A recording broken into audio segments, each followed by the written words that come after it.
one of the most iconic and dysfunctional relationships that we'll ever see. Beavis and Butt-Head. It's like watching two halves of a broken brain trying to function. And that's kind of actually why it actually works. Like, these guys are codependency through stupidity. It seems like from almost birth. Now, individually, neither Beavis nor Butt-Head could survive a day without wandering in traffic, setting themselves on fire, or starving while trying to open up a bag of potato chips. Together, though, they have enough like dummy that it creates a weird survival mechanism. Butt-Head gives direction, usually bad direction, and Beavis gives Butt-Head validation by laughing at everything he says. So they don't just like each other, like Beavis and Butt-Head now need each other.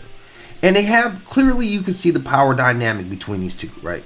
Butt-Head is clearly the dominant one. He insults Beavis, he bosses him around, beats his ass, usually takes the lead in whatever they're doing. Well, Beavis, on the other hand, craves approval, and he plays that loyal sidekick. But the twist is that Beavis's explosive alter ego, Cornholio, flips the whole power dynamic in those moments. So in that time, Butt-Head is the submissive one, showing that even in a lopsided friendship, control isn't permanent. So they find a way of balancing that out.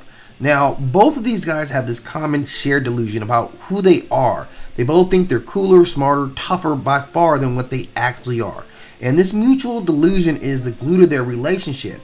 If either one of them actually got some self-awareness, then the friendship will collapse. So their bond is rooted in, I don't know any better. That's literally what it is.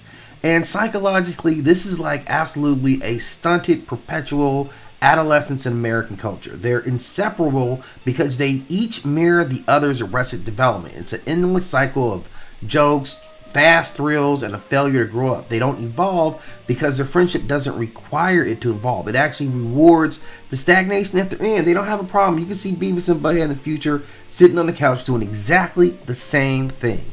So this relationship is like what I like to dub as a toxic bromance.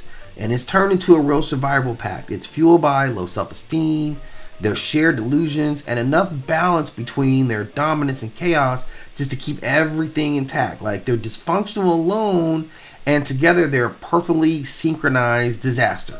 And that's what you have with Beavis and Butt-Head, man. Well, again, iconic relationship, absolutely 100% a train wreck.